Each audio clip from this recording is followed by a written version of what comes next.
Órale, pues vamos a entrarle al material de hoy. Tenemos un sermón del pastor Kim de la iglesia Lodem, y el tema es el rey David. Pero el enfoque es muy particular. No es David el guerrero ni el estratega. El sermón lo define por una sola cosa: su amor por la adoración. La idea es desmenuzar cómo se construye esta imagen y pues qué lecciones saca de unas historias bíblicas que están bastante intensas. Fíjate que eso es lo primero que salta a la vista. La figura de David casi siempre la asociamos con el poder, ¿no? Con la conquista. Y este sermón como que deja todo eso en un segundo plano. Se enfoca totalmente en su faceta de adorador. Para entenderlo bien, vamos a ver dos partes. Primero, cómo define el carácter de David. Y luego, cómo usa esta historia súper dramática del Arca de Dios, casi como un caso de estudio sobre qué es la bendición y el peligro de acercarse a lo sagrado. Empezar a desempacar esto, el sermón arranca con una pregunta, como un repaso. Pregunta: ¿cuál es la característica más importante que define a David como un hombre de Dios? Y las opciones son las que uno esperaría: su sabiduría, su poder militar, que quiso construir el templo. Pero la respuesta, según el sermón, es su profundo y constante deseo de adorar a Dios. Me llama la atención que sea un deseo, algo interno, y no tanto una acción. Y ese es el eje de todo el mensaje. Desde el principio establece que para David la adoración no era, no sé, un evento de domingo, era el motor de su vida. Y para que no suene a una frase bonita y ya, el sermón trata de anclar esta idea en la estructura misma de su reino. Sí, menciona datos duros: que reinó 40 años y 6 meses. Lo divide en 2 etapas: 7 años y medio en Hebrón, solo sobre Judá, y luego 33 años en Jerusalén, sobre todo Israel. Pero, a ver, ¿cómo se conecta eso con la adoración? Aquí es donde el sermón presenta su pieza clave de información. Explica que una de las primeras reformas de David fue organizar a los levitas, o sea, la tribu sacerdotal, en un sistema de 24 grupos. Y no eran poquitos, ¿eh? Hablamos de 38,000 hombres. Esto no era solo algo religioso, era una declaración política. Estaba centralizando el poder religioso en Jerusalén, su nueva capital, y unificando al país con un ritual que no paraba nunca. Es una logística impresionante. O sea, la idea de un servicio que rotaba 24/7 para que la adoración nunca se detuviera. Era, como lo plantea el sermón, una infraestructura del Estado, casi tan importante como el ejército. Yo diría que más. Se presenta como la prioridad número uno de David. Antes de pensar en fronteras o palacios, su gran proyecto fue construir esta atmósfera de adoración continua. Y lo más impactante es la longevidad que el sermón le atribuye a este sistema. Espera, aquí es donde casi se me cae la quijada. El sermón afirma que este sistema de 24 turnos se mantuvo por 1000 años. ¡1000 años! ¿En serio? O sea, sobrevivió a guerras, invasiones, la destrucción del templo, el exilio. ¿Cómo es posible? Bueno, el sermón hace esa afirmación tan audaz para subrayar el peso del legado de David. Lo conectan hasta Zacarías, el papá de Juan el Bautista, que de hecho pertenecía a uno de estos turnos. La intención es muy clara: mostrar que la estructura de adoración que David creó fue la columna vertebral de Israel. Y para reforzar la idea de que hay que hacerlo bien, nos pone un contraste aterrador: la historia de Nadab y Abiú. Los hijos de Aarón, los que murieron al instante. El sermón dice que ofrecieron fuego ilícito.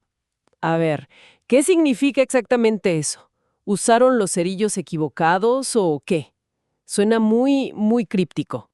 Es buena pregunta. El sermón lo explica como un fuego que Dios no había mandado. El punto teológico no es el fuego en sí, sino de dónde vino la iniciativa. Ellos actuaron por su cuenta, ¿sabes? Fuera del protocolo divino. La lección que extrae el sermón es brutal. La adoración, aunque nazca de la devoción, exige una obediencia súper estricta a las reglas. No basta con tener buenas intenciones. Y ahí se establece una tensión: la pasión de David por un lado y por otro la necesidad de un orden súper riguroso. Fatales, el sermón usa esa tensión para meternos de lleno en su historia principal, una de las más raras y, la verdad, desconcertantes del Antiguo Testamento: el primer intento de David de llevar el arca de Dios a Jerusalén. Exacto. Y para que estemos en la misma página, el arca no era un simple cofre de oro. Se consideraba el trono de Dios en la tierra. el símbolo más poderoso de su presencia. Había estado en manos de los filisteos y, aunque ya la habían devuelto, estaba como guardada en una casa particular. Regresarla a un lugar central era un evento de una importancia nacional y espiritual incalculable. Y el sermón tinta una escena de fiesta total. David junta a 30,000 de sus mejores hombres. Hay música, cantos, todo el pueblo bailando.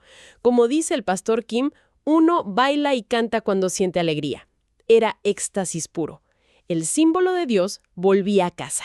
Pero la celebración se detiene de la forma más espantosa posible. Así es.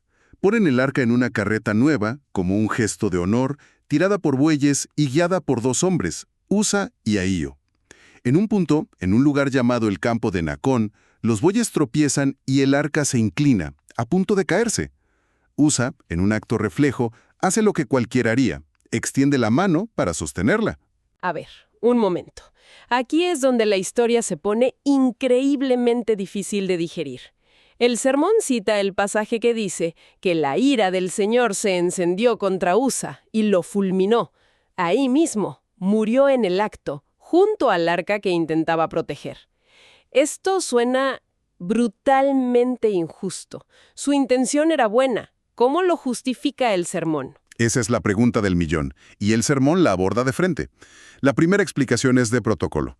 Había una regla divina muy específica. El arca no se debía tocar. Debían transportarla los sacerdotes de una familia particular, los coatitas, usando unas varas largas para que nunca hubiera contacto directo. Ponerla en una carreta ya era un error. Tocarla fue el error fatal. Pero el sermón no se queda ahí y le añade otra capa de interpretación. ¿Y cuál es esa capa? Sugiere que el problema de Usa no fue solo el acto, sino que probablemente había un pecado no resuelto en su vida.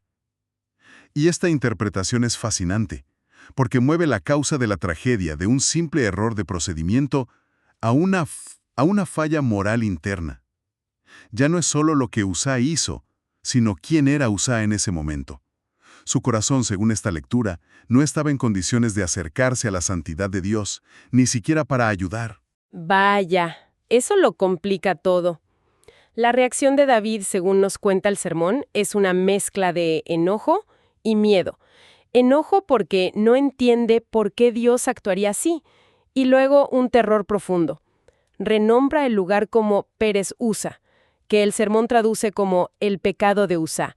Y justo ahí el pastor hace un salto, del antiguo Israel a la California de hoy. Es una técnica pastoral muy efectiva. Toma este evento de hace miles de años y lo usa para hablarle directamente a su congregación en Chula Vista. El sermón plantea que así como Usa marcó ese lugar con su tragedia, los creyentes de hoy pueden con su fe cambiar el nombre espiritual de su ciudad a lugar de Dios o casa de bendición. Es un mensaje de empoderamiento, ¿no? Tu piedad puede redefinir el espacio en el que vives. Después de esta tragedia, David básicamente entra en pánico. Dice, ¿cómo voy a llevarme el arca del Señor a mi casa? Abandona el plan y la desvía a la casa de un hombre llamado Obed-Edom, que, fíjate, ni siquiera era israelita de origen. Es casi como si dijera, yo no quiero esta cosa tan peligrosa, que se quede aquí. Y lo que pasa después es el verdadero giro de la trama.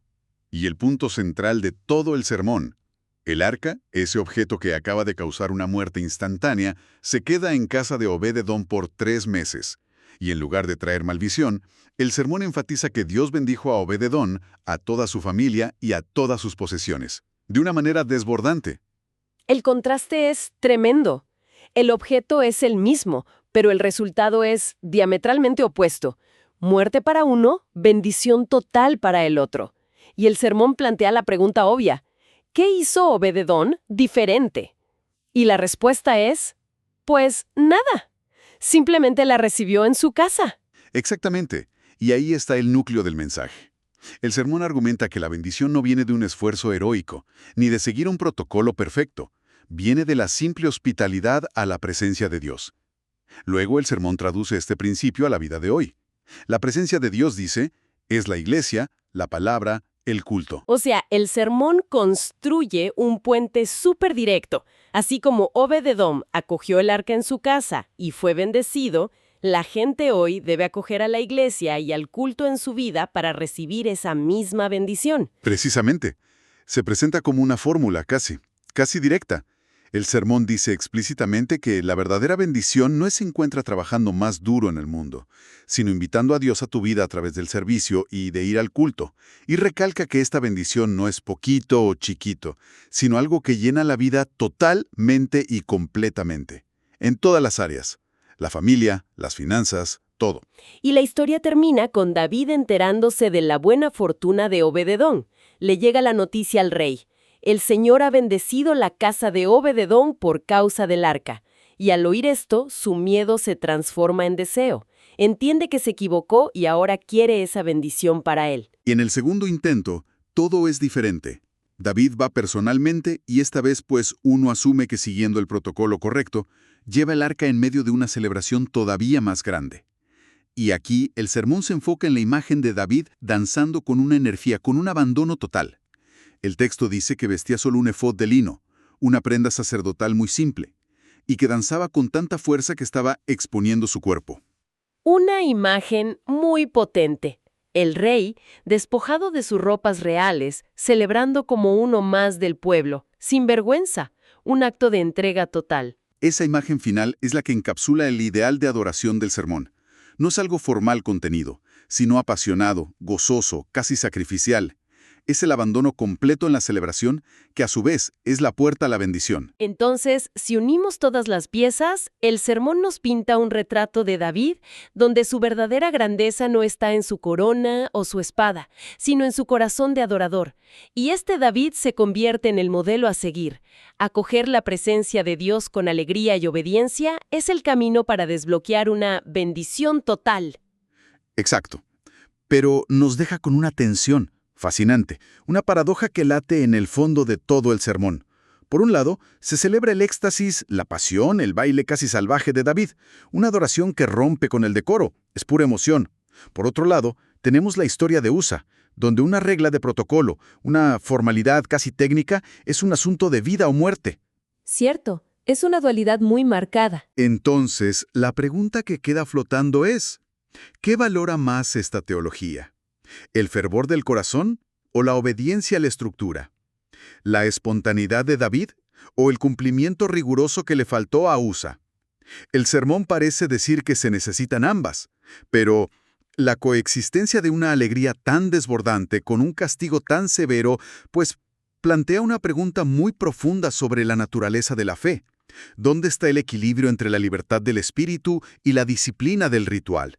Es algo en lo que vale la pena seguir pensando.